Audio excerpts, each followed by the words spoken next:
Students, हम बात करेंगे फ्लोराइड्स ऑफ जीनॉन की। हमने जीनॉन के कंपाउंड्स देखे थे, उसमें से हमने कुछ जीनॉन के फ्लोराइड्स देखे थे। ठीक है। जिस तरह से अगर हम यहाँ बात कर लें कि वो कौन कौन से फ्लोराइड्स थे जिनकी हमने बात की थी, वो हमारे पास आ जाते हैं। जीनॉन का एक डाइफ्लोराइड है, एक टेट्राफ्लोराइड, और एक हमारे पास आ जाएगा हेक्साफ्लोराइड। ठीक है, अगर हम इनकी फॉर्मूलाज के अकॉर्डिंग इनको देखें तो ठीक है, XeF2 आ गया, XeF4, XeF6। ठीक है। इसके अलावा इसके अंदर हम देख लेते हैं कि जीनॉन यहाँ पर जो है वो +2 की ऑक्सीडेशन स्टेट शो कर रहा है, यहाँ पर +4 की, और यहाँ पे +6 भी, यहाँ पर यानी +6 भी इसकी ऑक्सीडेशन स्टेट होती है। ठीक है। तो अब हम देख रहे हैं कि ये हमारे पास फ्लोराइड्स हैं किसके, जीनॉन के। यहाँ पर अब हम बात कर लेंगे हम इनकी अगर हम फॉर्मेशन की बात करें या प्रेपरेशन की बात करें। ठीक है। तो प्रेपरेशन की फर्स्ट ऑफ ऑल हम किसकी प्रेपरेशन की बात करेंगे, जीनॉन डाइफ्लोराइड की।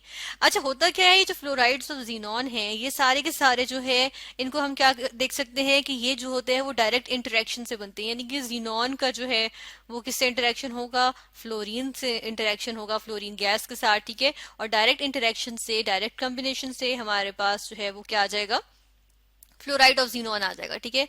जीनॉन का जो है वो क्या आ जाएगा, फ्लोराइड आ जाएगा। ठीक है, इस तरह से हमने लिख दिया। ठीक है, हम ये जनरल लिख रहे हैं, तो यही यहाँ पर भी फॉलो होगा। जिस तरह से यहाँ पर अगर हम देखें तो क्या होगा कि जीनॉन जो है वो हमने लिया, ठीक है, साथ में इसके साथ जो है वो फ्लोरीन गैस के साथ इसका रिएक्शन किया, तो इसकी फ्लोरिनेशन हो जाएगी और हमारे पास यहाँ क्या बन जाएगा, यहाँ पर हमारे पास आ जाएगा जीनॉन डाइफ्लोराइड, XeF2, ये हमारे पास बन जाएगा। ठीक है। ये गैस था, ये भी गैस है, लेकिन हम देखते हैं कि हमारे पास यहाँ पर ये क्रिस्टलाइन सॉलिड आ जाता है। ठीक है, क्रिस्टलाइन सॉलिड की फॉर्म में जो है वो नेचुरली एग्जिस्ट कर रहा होता है। ठीक है, जब हम इसकी प्रिपरेशन करते हैं। ठीक है ना, तो ये इस तरह से आ जाएगा। और अगर इसके मेल्टिंग पॉइंट की यहाँ पर अगर हम बात करें तो वो हमारे पास कितना होता है, ये भी हम यहाँ पर देख लेते हैं। इसका मेल्टिंग पॉइंट होता है 140 डिग्री सेल्सियस। ठीक है, यानी 140 डिग्री सेल्सियस टेम्परेचर पे जाके ये जो है वो क्या करेगा, ये मेल्ट करता है। ठीक है। इसके अलावा हम यहाँ पर ये भी देख लेते हैं कि यहाँ पर हम इसको क्योंकि ये बहुत माइल्ड सा फ्लोरिनेटिंग एजेंट है। ठीक है, यानी कि फ्लोरिनेशन शो करता है। ठीक है, तो ये फ्लोरिनेटिंग एजेंट क्या होता है, जो फ्लोरीन प्रोवाइड करेगा।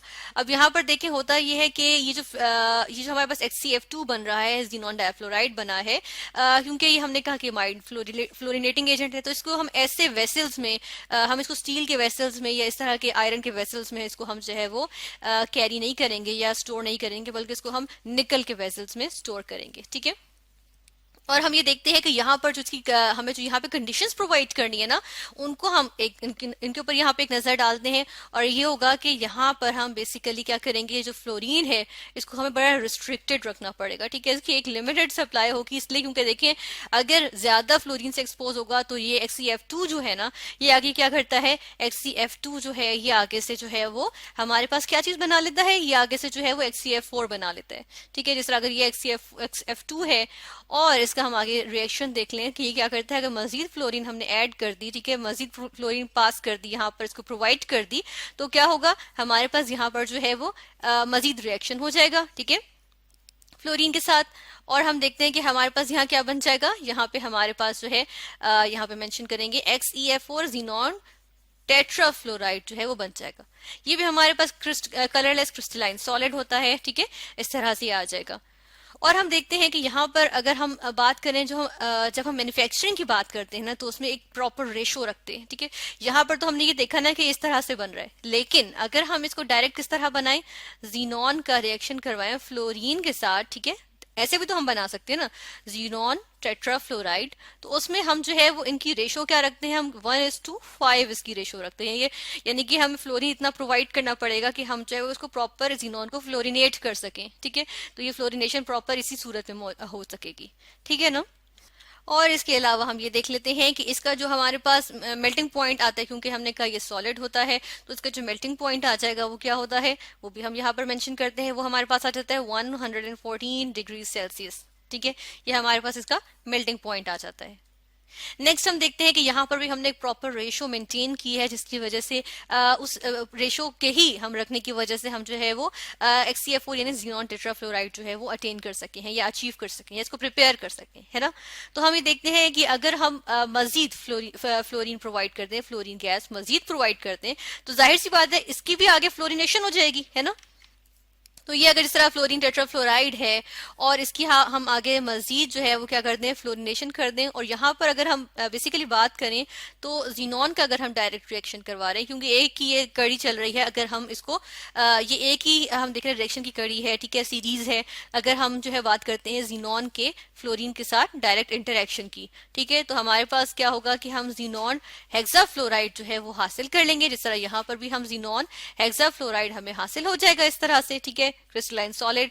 और हम देखते हैं कि यहाँ पर ये हमें अगर इस तरह देखें जीनॉन का इंटरेक्शन, डायरेक्ट इंटरेक्शन फ्लोरीन के साथ, तो उसमें हम देखते हैं कि 3:20 की रेशो हमें रखनी पड़ती है।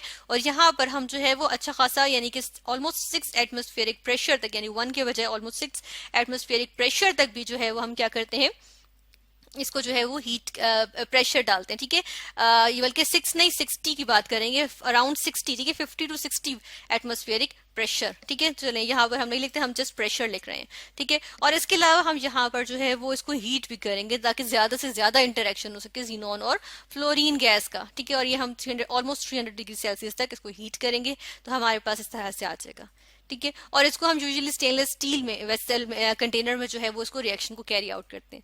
लेकिन हम देखते हैं जब हमारे पास ये बन जाएगा तो एक स्ट्रॉन्ग फ्लोरिनेटिंग एजेंट होता है। इसी तरह जीनॉन टेट्राफ्लोराइड भी एक स्ट्रॉन्ग फ्लोरिनेटिंग एजेंट है।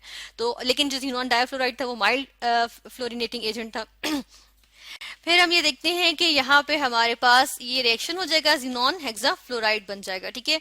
तो अब ये जो है वो हमने देखा कि इसके लिए कुछ हमें हार्श कंडीशंस प्रोवाइड करनी पड़ रही है। और हम देख रहे हैं कि जो यहाँ पे फ्लोरीन गैस है वो हमने क्या किया है कि वो यहाँ पे हमने जो है वो उसकी अमाउंट जो है या उसकी रेशो जो है वो ज्यादा रखी है, ठीक है। फिर हम ये देख रहे हैं ये हमारे पास आ गया। और अगर हम साथ के साथ इसके क्या लिख दें, यहाँ पर इसका मेल्टिंग पॉइंट लिखें तो ये हमारे पास जो है वो काफी कम होता है as compare to xenon difluoride या जीनॉन टेट्राफ्लोराइड का, ठीक है। तो यहाँ पर हम देखते हैं 48 डिग्री सेल्सियस तक आ जाएगा, ठीक है। इस तरह से ये हमारे पास आ गया। तो ये हम देख रहे हैं कि ये फ्लोराइड्स ऑफ जीनॉन जो है वो हमने यहाँ पर हासिल की, उनकी प्रेपरेशन देखी कि अगर हम एक लिमिटेड सप्लाई ऑफ फ्लोरीन के साथ देखें तो हमारे पास जीनॉन डाइफ्लोराइड बनता है, ठीक है। और फिर उसको अगर हम उसको मजीद फ्लोरीन यानी कि 1:5 की रेशो से अगर हम फ्लोरीन का और जीनॉन का इंटरेक्शन करवाएं, कंबाइन करवाएं, तो हमारे पास जीनॉन टेट्राफ्लोराइड बनता है। मजीद फ्लोरीन गैस से अगर हम इसका इंटरेक्शन करवाएं जीनॉन टेट्राफ्लोराइड का तो हमारे पास जीनॉन हेक्साफ्लोराइड बन जाता है, ठीक है ना। और हम देखते हैं कि ये भी हमारे पास कलरलेस सॉलिड आता है, क्रिस्टलाइन कलरलेस सॉलिड होता है। और हम ये भी यहाँ पर देख लेते हैं कि हमारे पास यहाँ पर होता ये है कि ये तीनों के तीनों जो है, क्योंकि ये जो है वो रिएक्टिव होते हैं। बेसिकली जीनॉन जो है वो एक स्टेबल हमारे पास एलिमेंट था ना, एक नोबल गैस थी जो कि स्टेबल है, बहुत कम रिएक्शन शो कर रही है। जैसे हम देख रहे हैं यहाँ पर सिंपल इसके फ्लोराइड जो है वो बन रहे हैं, लेकिन ये है कि वो यहाँ पर हम देख रहे हैं इस वजह से बन रहे हैं क्योंकि फ्लोरीन इटसेल्फ जो है वो बहुत ज्यादा स्ट्रॉन्ग जो है वो रिएक्शन शो करती है। हम कह सकते हैं कि वो हाईली रिएक्टिव होती है और विगरस रिएक्शंस शो करती है। तो हम यहाँ पर देखते हैं कि ये जो हमारे पास तीनों की तीनों बन रही हैं, ये इनको हम क्या करते हैं, जब ये हमारे पास इनके फ्लोराइड्स बनेंगे जीनॉन के, तो ये क्या होंगे, ये रिएक्टिव होंगे और ये क्या है, फ्लोरिनेटिंग एजेंट्स हैं, ठीक है। तो यहाँ पर हम लिख देते हैं कि ये क्या है, फ्लोरिनेटिंग एजेंट्स। और इसी वजह से हम क्या करते हैं कि इनको हम जो है वो सिंपल कंटेनर्स में इनको, या जो नॉर्मली जो कंटेनर्स जिनमें हम स्टोर करते हैं अपने केमिकल कंपाउंड्स को आफ्टर प्रेपरेशन, वो हम नहीं करते, बल्कि इनको हम क्या करते हैं, निकल वेसल्स में जो है वो इनको स्टोर करते हैं, ठीक है, ताकि जो है वो मजीद रिएक्शंस शो ना करें।